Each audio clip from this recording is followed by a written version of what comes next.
Soy Rocío Ortuño Casanova y aprovechando que tengo tantos logos ahí abajo en la diapositiva, pues os cuento que soy profesora en la UNED, en el Departamento de Literatura Española, Teoría de la Literatura, y ya está. Y soy coordinadora, ahora mismo soy la directora del Laboratorio de Innovación en Humanidades Digitales de la UNED y coordino con mi compañera Clara Martínez Cantón un grupo de investigación que acabamos de crear que se llama Grupo INDI, es el Grupo de Investigación en Humanidades Digitales. Y además soy co-IP, co-investigadora principal con el compañero Juan Cigarrán, del que tenemos por aquí el diploma, de un proyecto del Plan Estatal de España de investigación que se llama GRESEL.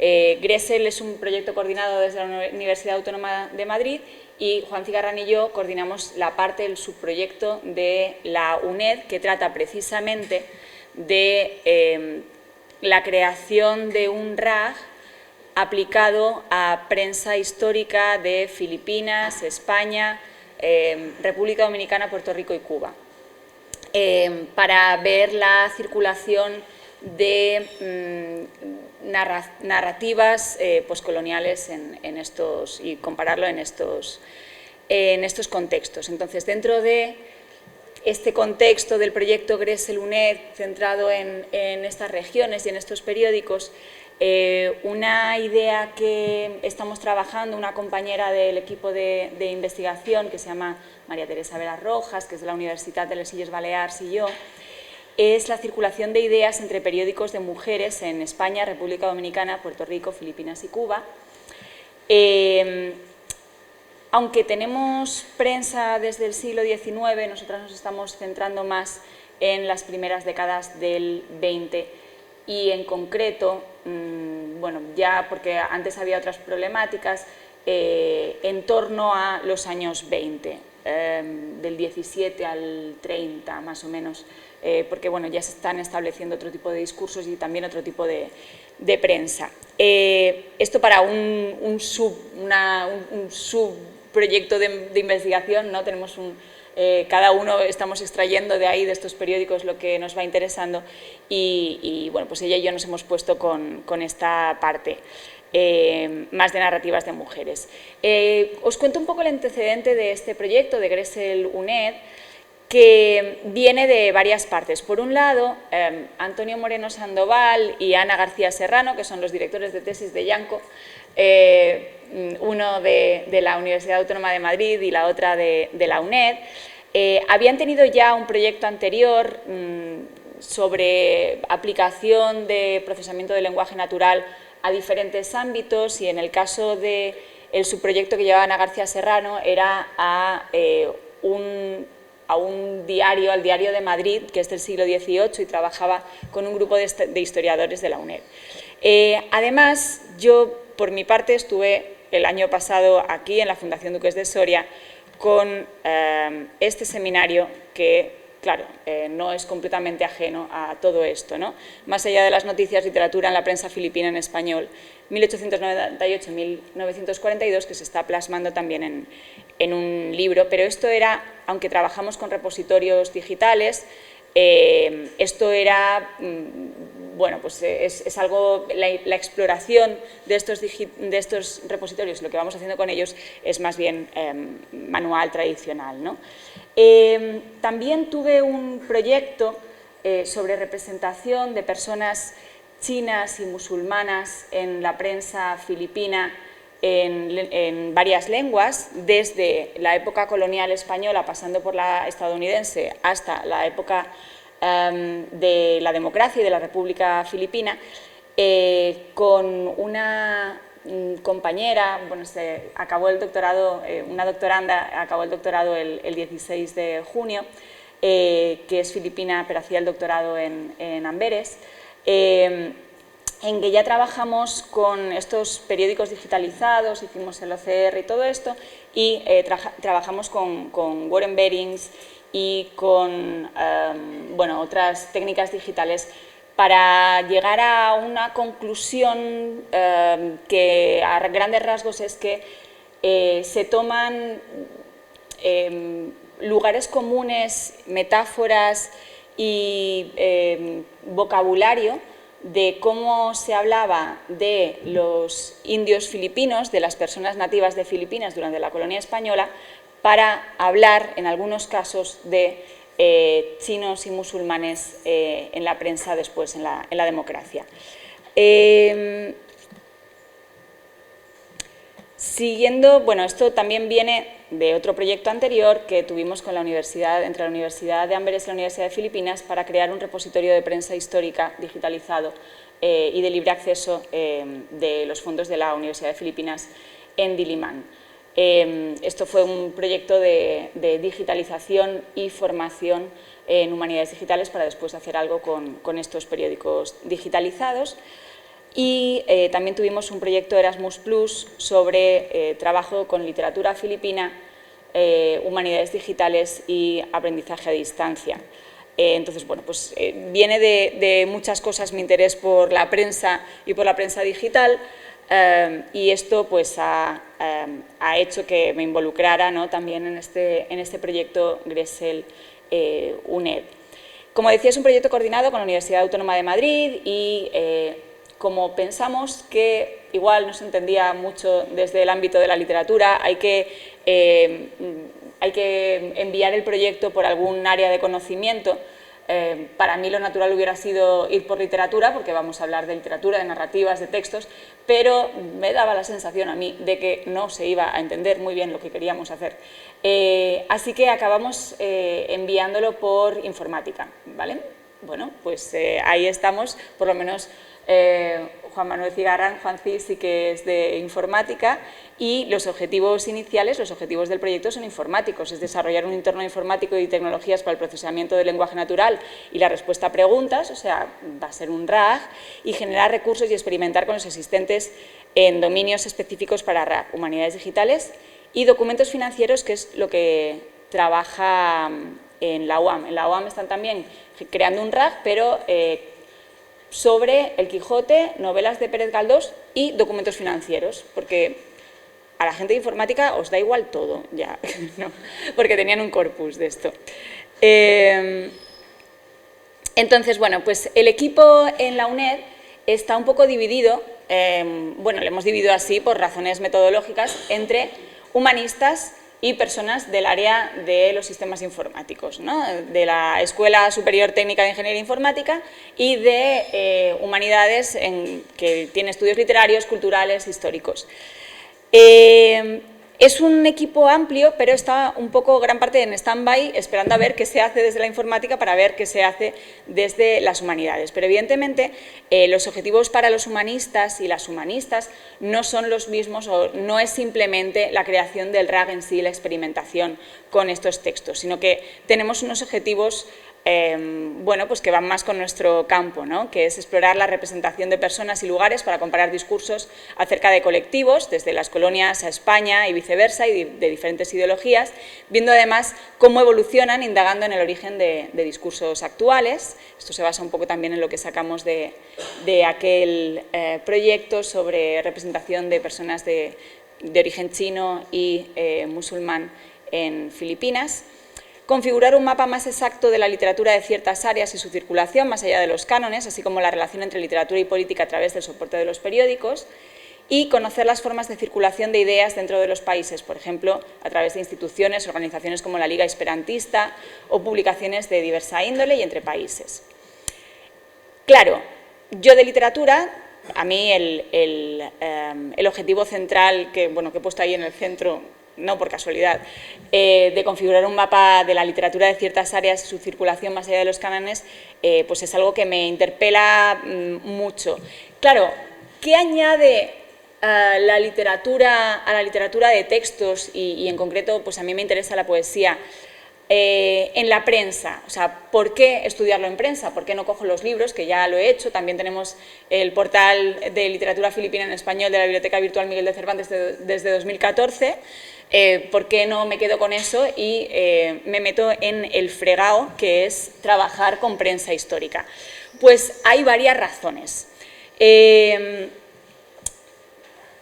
Y está toda la cuestión contextual, o sea, no solamente ya son las variantes que comentaba Juan, ¿no? que es interesante ver cómo varían las ediciones y muchas veces ediciones de novelas, por ejemplo, y este creo que lo tenéis en la Biblioteca Virtual Miguel de Cervantes, la Oceanía Española.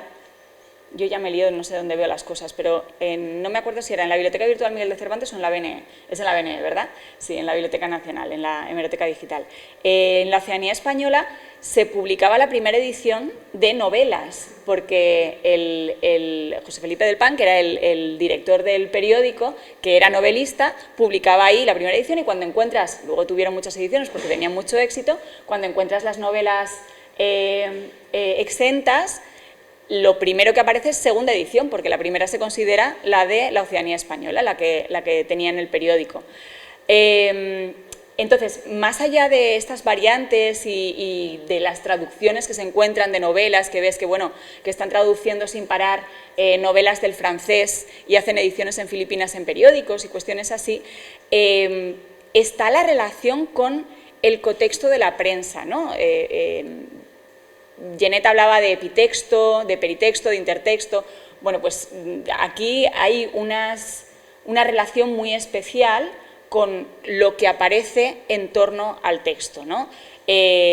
Tenemos, por ejemplo, dónde se publica. O sea, los poemas que se publican en la segunda página de La Vanguardia, que es este periódico filipino, en el contexto de una sección que se llama Lira Filipina, que viene también pues, por una campaña de propaganda para conseguir la independencia de Estados Unidos en los años 20, etcétera, no son los mismos poemas que se publican en la sección del hogar, que estaba dedicado a las mujeres. Tenemos autoras diferentes, tenemos más mujeres que hombres. Cuando publican hombres estamos viendo que lo que publican son poemas religiosos, ¿no? Sobre todo dedicados a la Virgen María, que es un tema muy para la página de la sección del hogar de La Vanguardia. También hay una relación con el contexto social, político y cultural. Os decía que inauguran en los años 20 una sección que se llama La Lira Filipina para poner poemas de filipinos ilustres, normalmente también héroes de la patria como José Rizal, en una época en que están intentando, o sea, justamente el día que parte un senador a Estados Unidos a unirse a una campaña para pedir la independencia al Parlamento estadounidense, ¿no?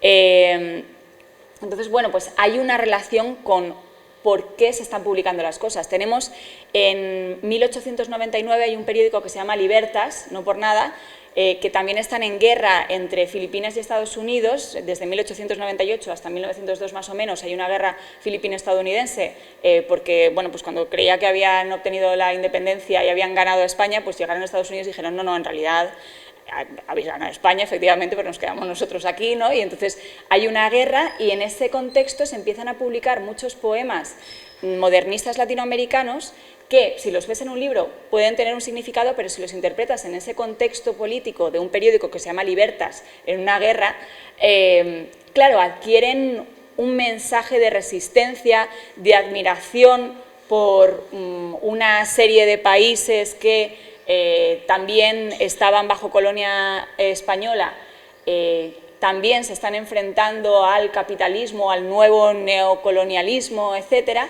y se convierten en mensajes de resistencia en el contexto de este periódico, ¿no? Además encontramos escritoras y escritores fuera del canon bibliográfico, gente que publicó en periódicos y nunca llegaron a publicar en libros, con lo cual no están en la historia literaria, pero con la tirada que tenía la prensa damos por hecho que eran muy leídos y muy leídas. Entonces, bueno, pues realmente lo que nos está llegando, lo que estamos configurando como historia literaria de ese momento no es real, se ha configurado a través de una materialidad, pero que no era lo que realmente se conocía y se leía en ese momento. Pero además es que hemos visto que circula la literatura, ahora os enseño un poco más, pero que nos dimos cuenta de que aparecen poemas de escritoras cubanas en la prensa filipina, por ejemplo, o poemas de nicaragüenses en la prensa filipina o de mujeres de España. Entonces, es muy interesante ver qué llega, cómo llega, y todo eso se consigue a partir de los periódicos, no tanto de los libros, que, bueno, pues que lo lea alguien, lo tiene en su biblioteca y quién sabe dónde lo ha conseguido y si lo ha leído él solo o nunca lo leyó, como yo tengo en mi biblioteca una colección avergonzante de libros que no me he leído. También está la interacción de la literatura en español con literatura en otras lenguas, sobre todo en Puerto Rico y en Filipinas vemos que hay páginas o hay noticias, se van intercalando en inglés y en español, o en lenguas nativas y en español, o son periódicos bilingües con secciones en diferentes idiomas, etc. Y la evolución de la poesía en diferentes, o sea, en estilo, pero también la evolución de la poesía a canción a partir de un momento en que ya no interesa la poesía en español, ya no se lee tanto en español, pero empieza a haber otra vez una demanda de escritores, de poetas en español de alguna manera, porque empieza a haber un gran interés por el tango y por otros tipos de canciones, pero especialmente por el tango en Filipinas. Y bueno, pues estos escritores, estos poetas, se transforman en escritores de letras de tango, de foxtrot y de otros géneros, y los publican en la prensa, que además tenía conexión con la radio, ¿no? Entonces se pedían en la prensa, a través de las cartas de los lectores, canciones para que se pusiera la letra, canciones que se habían oído en la radio, se pedía la letra que se publicara en prensa, o se pedía que se publicaban letras y partituras y luego se interpretaban para la radio. Bueno, ahí había una comunicación, ¿no? muy interesante. Por todas estas razones, interesa para los estudios literarios estudiar la prensa histórica. Esto es un poco lo que decía de la circulación, ¿no? Tenemos en la sección del hogar de... La sección del hogar de la vanguardia, pues que se publica, por ejemplo, este poema, Psiquis, de Rosa García Acosta, que está publicado también en su libro Esencia, un poemario que se publica en Buenos Aires, ¿no? Y bueno, pues tenemos poetas argentinas que están publicando en la sección del hogar de la vanguardia, ¿no? Entonces, ¿qué está llegando allí? Pero también, que eso bueno, puede pasar, pero también vemos que hay una actualidad y una comunicación, que un poema que se publica en octubre del 29 en blanco y negro en Madrid, Resurrección, de Milagros de Sandoval, se publica exactamente igual el 4 de enero del 30, muy pocos meses después, en La Vanguardia de Filipinas, y que esta misma autora la vemos publicada contemporáneamente, en febrero del 29, en el Diario de la Marina en Cuba, ¿no? Entonces, bueno, pues es muy interesante ver toda esta circulación. Desde esa teoría de que es muy interesante verlo y que es mucho más fácil y directo con métodos digitales, empezamos a encontrarnos a partir de ahí un montón de problemas.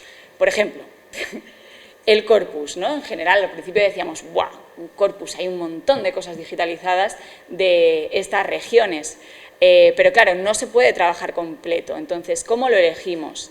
Tenemos dos cuestiones. Uno, la selección por disponibilidad, o sea, lo que hay digitalizado no es todo.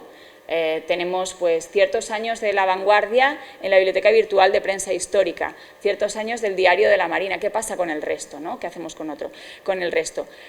¿Cómo además de los intereses de las personas? Pues las personas que estamos ahí involucradas, a mí me interesa la prensa de mujeres o la prensa filipina, y a la otra le interesa la revista del Círculo Esperantista, y hay otro investigador que estudia prensa franquista fuera de España, ¿no? Y entonces también pues, le interesa lo que se está publicando en otras partes, pero específicamente de prensa franquista o falangista de extrema derecha y relacionada con la extrema derecha en España.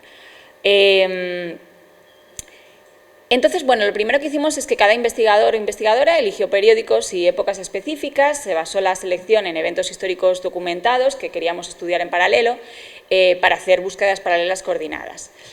Pero esto tampoco fue muy eficiente porque en realidad a veces no queríamos estudiar eventos históricos, queríamos estudiar evoluciones, queríamos estudiar flujos. Entonces, bueno, lo que hicimos es elegir por disponibilidad digital, material ya digitalizado, por accesibilidad, facilidad para hacer convenios institucionales, o sea, si la Biblioteca Virtual de Prensa Histórica tiene un montón de periódicos que nos interesan, vamos a hablar con ellos primero, vamos a hablar con la Hemeroteca Municipal de Madrid, en realidad, que luego pone ahí sus fondos, para, bueno, pues para no hacer el pirata del Caribe que os decía ayer y no estar scrapeando a lo loco cuando podemos hacer las cosas mejor y de forma beneficiosa para todas las partes, ¿verdad? Si la Universidad de Florida tiene, físicamente contiene, ¿no?, la Biblioteca Digital del Caribe, pues evidentemente vamos a hablar con ellos, ¿no?, para que, ver qué se puede hacer para que nos faciliten el acceso y bueno, cómo podemos colaborar. Y además hemos hecho una serie de subcorpus para que tengan cierta coherencia temática. Entonces, bueno, para no tener que esperar a que se haga toda la digitalización, todo el OCR, todo el marcado, todo en todo, que es muy poco práctico para los objetivos humanísticos, que queremos ir haciendo ya cosas con los periódicos, pues hemos creado subgrupos de corpus para cada trabajo sucesivo y paralelo. De facto, este proyecto empezó en enero, entonces, bueno, estamos en ello. Tenemos un corpus de prensa femenina, que es lo que hemos encontrado según nuestros parámetros ya descargada. De prensa generalista vamos teniendo algo y luego planeamos satírica, cultural, literaria, franquista y colonial del siglo XIX. Colonial nos referimos a de los últimos años del siglo XIX, hasta 1898. Después también hay colonias, pero cambia un poco el rollo.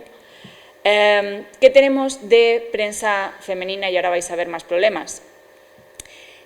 Pues esto es lo que tenemos. Estos son los títulos que tenemos. El repositorio HMM es Hemeroteca Municipal de Madrid, BVA es Biblioteca de los Agustinos de Valladolid, que la digitalizamos en un proyecto anterior, y luego está la Universidad de Miami y la Universidad de Florida, que están, bueno, estos fondos están en la Biblioteca Digital del Caribe.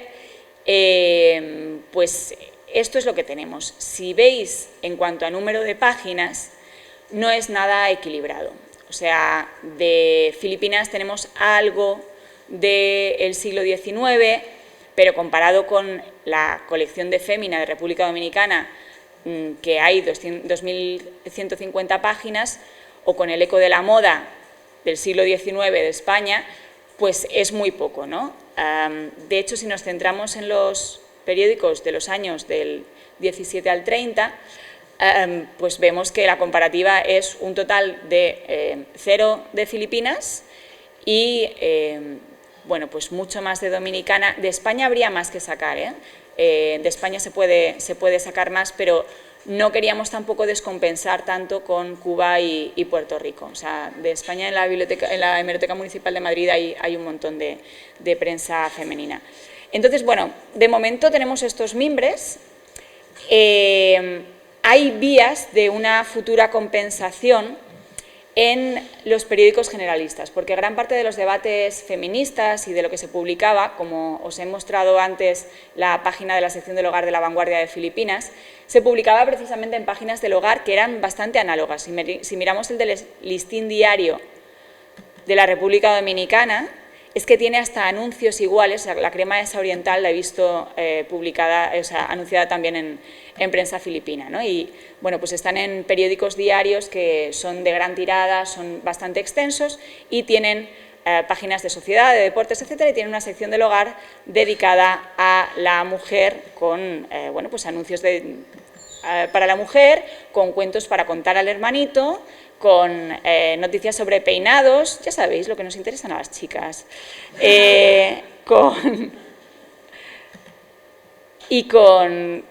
también con bueno, pues, recetas que tienen aquí de cocina casera, también aparecían, mira, folletín, aquí hay un folletín serial, El secreto de Elena, o poemas, dependía del número, aparecían diferentes cosas. Entonces, esto es una vía de trabajo que nos hemos planteado, empezar a trabajar para algunos propósitos, extrayendo solamente estas páginas del Listín Diario y de La Vanguardia. Empezamos comparando eso y luego vamos a ver, ampliando, cómo podemos ampliar el corpus también de otras revistas de mujeres. Vamos aquí tanteando qué podemos hacer según las posibilidades que tenemos. Claro, luego viene toda la cuestión del procesado, postprocesado, bla, bla, bla, para el RAG, y como va todo tan secuenciado, estábamos planteándonos, vale, pues un OCR perfecto, hay que hacer muchas cosas para un OCR perfecto, hay que probar muchas cosas, y luego además había que etiquetar cosas, y el etiquetado siempre lleva un montón de tiempo, y bueno, yo diciendo, a ver, yo quiero hacer ya cosas con los periódicos ahora ya, no tengo mucha paciencia para ser profesora, yo sé que esto no es bueno, pero no tengo mucha paciencia.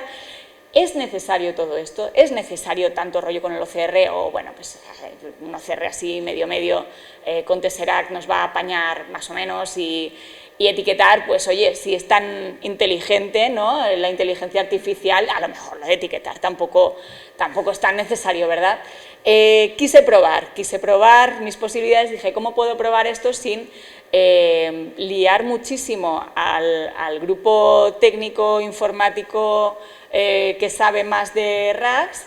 Y dije, yo puedo probar un poco con NotebookLM de Google, que está basado también en el sistema RAG, lo alimento ahí con los números que tengo de revistas de mujeres, ¿no? Con el OCR, pues hay uno que es de Avifine Reader, porque son los que vienen de la Hemeroteca Municipal de Madrid. Hay otros que dije, bueno, un Tesseract así rápido para todos y esto barreando. Hay otros que los hicimos con Transcribus hace años. Eso, entonces, diferentes calidades de OCR y a ver qué pasa. Y le metí todas las páginas que os he puesto antes a NotebookLM de Google. Las tuve que agrupar, solo permite en la versión gratuita un máximo de 50 documentos de cierto peso, tuve que convertirlos a texto, agruparlos, etc. Y bueno, pues en principio lo primero que hace es darte este resumen que dice: estos extractos de varias publicaciones, predominantemente de la revista de la Asociación Femenina de Camagüey y La Voz de la Mujer, ofrecen una visión caleidoscópica de la vida social, cultural y literaria de principios del siglo XX, con un enfoque particular en el feminismo. Ya hay una cosa un poco extraña, que es que no considera que fémina predomine muy fuerte. Y era como, uy, aquí hay algo que no está, no sé qué está pasando. Los textos incluyen poesía y prosa que exploran el amor, la tristeza y la naturaleza, junto a reportajes sobre eventos sociales como fiestas y bodas y anuncios comerciales. Se destaca la defensa del sufragio femenino y la educación en la mujer, criticando las normas sociales y promoviendo su participación en la sociedad más allá del hogar. También se discuten temas de salud, de economía doméstica y problemas sociales como la pobreza infantil y la prostitución, reflejando las preocupaciones de la época. Y bueno, pues así, como brochazo, oye, más o menos. Entonces dije, bueno, vamos a ver qué pasa. Dame una lista completa de los nombres de las mujeres que aparecen como autoras de algún texto publicado en las revistas adjuntas. Efectivamente, me da un listado de 171 mujeres que, a poco que se compare manualmente y visualmente, como hice, con las imágenes originales, e incluso una búsqueda por palabras dentro de los documentos, es poco exhaustiva. Y no siempre eran autoras, sino que a veces estaban mencionadas. Después le pregunté, para ver esta cuestión de la circulación, de estas mujeres cuáles aparecen en más de una de las revistas, bien en Fémina y La Voz de la Mujer, bien en Fémina y El Heraldo de la Mujer, etc. El caso es que, bueno, según la pregunta que le he dado, efectivamente se incluyen menciones, aunque no sean autoras, pero bueno, puede ser interesante. Lo que pasa es que esto de que sea interesante no nos vale. ¿Por qué? Por el tipo de preguntas que le estamos haciendo a los y las investigadoras a la máquina. Os explico. Estoy pidiendo extracción y quizás lo que hace mejor NotebookLM es dar interpretaciones contextuales, ¿vale? No tanto extractivas. Y esto nos viene a regular. ¿Por qué? Porque cuando he preguntado al grupo de humanistas de Gressel UNED qué es lo que querían de los periódicos, qué le preguntarías a una especie de chat GPT, digamos, ¿no? de inteligencia artificial generativa entrenada sobre estos periódicos, no preguntaban tantas cosas sobre interpretación, no preguntaban tanto dime de qué hablan los periódicos en general o qué opinas sobre el feminismo, qué se opina sobre el feminismo en esta revista, como hacían muchas preguntas extractivas. O sea, un poco el razonamiento es, ya hago yo la interpretación, ya hago yo el razonamiento, a mí dame los datos, ¿vale? Entonces, claro, había muchas preguntas que he clasificado en 4 grupos de cuántas veces aparece el feminismo, cuántas veces escuelas se mencionan en Cuba, cuántas autoras publican textos entre tales años, o extrae textos sobre María Luisa Dolz, o extrae textos que mencionen Esperanto, o incluso cuando están hablando de representación o cualitativas, ¿vale? Cómo se representa la mujer moderna en prensa, pero se hace mucho de colocaciones, ¿no? ¿Con qué palabras aparece asociado la palabra raza? ¿Vale? Tú me das con qué palabras aparece asociado y ya te digo yo de qué se está hablando, ¿no? Es un poco esta idea. ¿O qué tropos acompañan a España en prensa filipina? No sé si es porque, bueno, porque todavía nos fiamos poco de los modelos de lenguaje para que hagan este tipo de razonamiento por nosotras, y tampoco sé si es con razón o sin razón. Luego sí que hay preguntas comparativas, se utilizan igual chiflado y aplatanado en Filipinas y en Cuba, que también se podrían solucionar viendo el contexto en que aparecen, ¿no? El contexto. O con qué palabras se asocia feminismo en diferentes territorios, que otra vez estamos hablando de colocaciones o de embeddings, viendo a ver cómo funciona todo. Bueno, consigo una... entonces, bueno, para esto estaba funcionando no muy exhaustivamente, pero sí que debo decir que en este primer brochazo da ideas. El notebook LM para una primera, no para hacer un trabajo exhaustivo y cuantitativo, pero sí para decir, bueno, vamos a ver qué hay, ¿no? Y por dónde puedo tirar. Lo que pasa es que, claro, el qué hay, dónde puedo tirar y acercarte a los temas que propone y a las autoras que propone, ya está proponiendo sesgos que no se sabe muy bien de qué vienen. Ahora os cuento más de esto. Bueno, le digo que quiero procesar la lista de coincidencias y que necesito un listado en el que aparezca el nombre de la mujer junto al título de la revista. Lo voy a hacer, convertir esa lista en un CSV y lo visualizo en Gephi. Da un elenco diferente de mujeres de los que me ha dado en los 2 intentos anteriores. Hago esta cuestión con Gephi y la verdad es que en realidad me sirve para poco y sí que me hubiera venido mejor verlo en contexto, ¿no? y ver qué opina y preguntarle por qué aparece Isabel la Católica en revistas de Puerto Rico y de Cuba, ¿no? Si aparece, y de España. Porque esta figura, precisamente, Isabel la Católica, junto con mujeres feministas de otro calado, como, pues, por ejemplo, tenemos a Carmen de Burgos aquí o a Elena Izmendi, pues tenemos aquí a Isabel la Católica, que no sé si se menciona mucho por acuerdo o por desacuerdo, porque la quieren o porque la odian o por las dos cosas. Bueno, pues es interesante.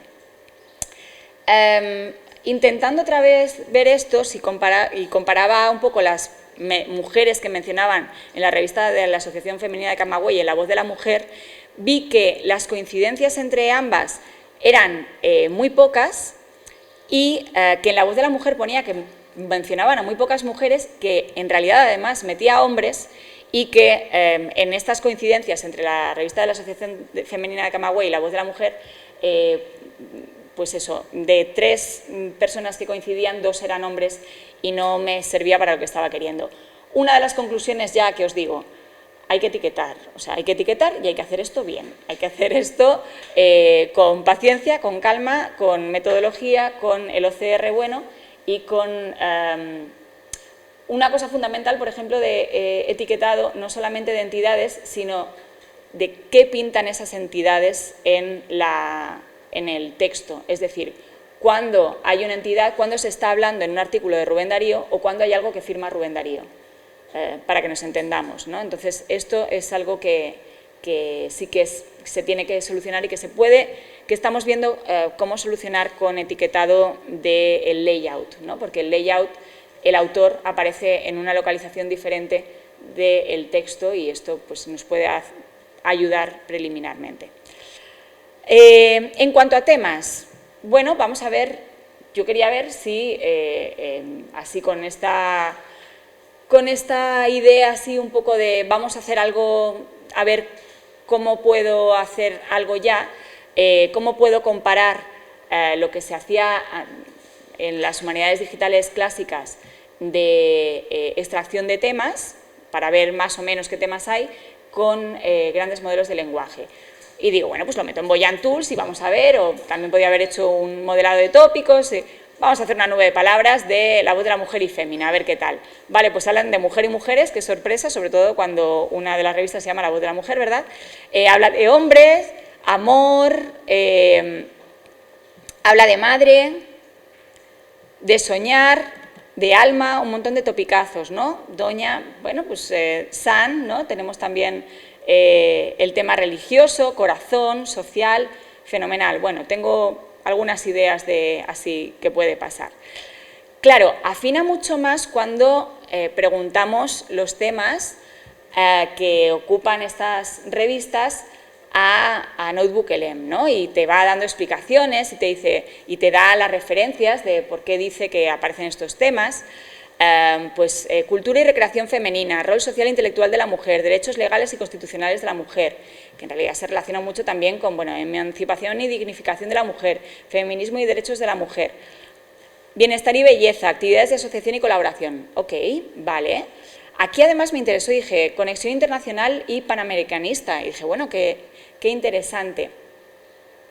Lo malo es cuando vas a las referencias y miras dónde ha mirado para extraer estos temas.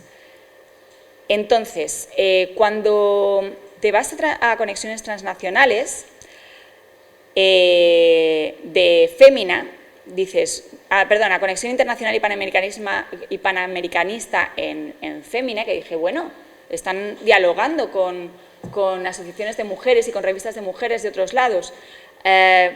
Y parece que mucho, porque me lo destaca, ¿no? Entre los temas de todas estas páginas de Fémina que hay escaneadas, me destaca esto. Ya, lo que pasa es que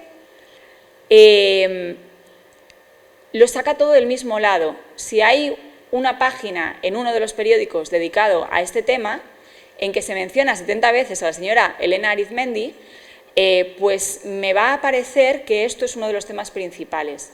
Y es algo que aparece en uno de los volúmenes, de los números, pero que no aparece tanto en el resto, ¿no? Por ejemplo. Y luego también está la cuestión de cómo elige, de dónde saca la información.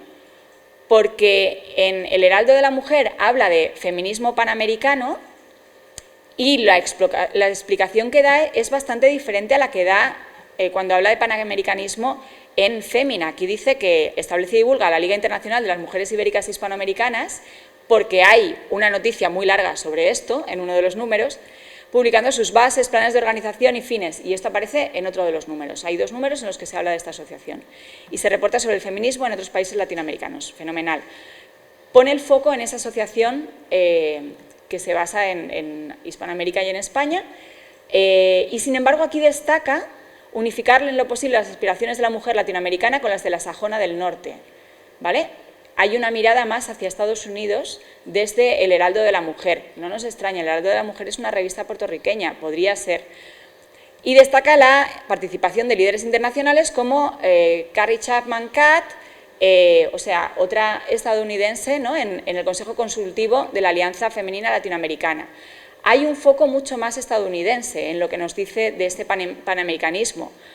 Ahora, vale, efectivamente hay una noticia sobre las mujeres de las 3 Américas y sobre esta alianza y esta mirada hacia Estados Unidos, pero luego en otros lugares hay menciones al Consejo Nacional de Mujeres de Uruguay, qué se está haciendo con el feminismo en la República de Cuba, o en Argentina. Entonces, me pregunto por qué se centra y por qué me da como titular, ¿no?, este enfoque hacia Estados Unidos, cuando en otros fragmentos estamos viendo que se refiere a otras regiones, ¿no?, y a otras feministas de otros lugares. Entonces, claro, pues lleva a tomar un poco con pinzas ya plantearse cuáles son los criterios para la elección de la información en estos titulares, que posiblemente tenga mucho que ver también con el prompting que he hecho, ¿no?, y con errores propios, pero que es algo que habría que explorar y que, desde luego, en NotebookLM, a pesar de estar basado en el sistema RAG, no nos da esa transparencia que sí que puede tener un RAG entrenado por personas especializadas, por humanistas, con preguntas y respuestas, en las que, en principio, sí que tenemos un criterio pues más definido, más exhaustivo, y que podemos transmitir humanamente, ¿no?, podemos explicar por qué estamos seleccionando para entrenar ciertos textos o cierta dispersión de textos y bueno, cómo se hacen las cosas.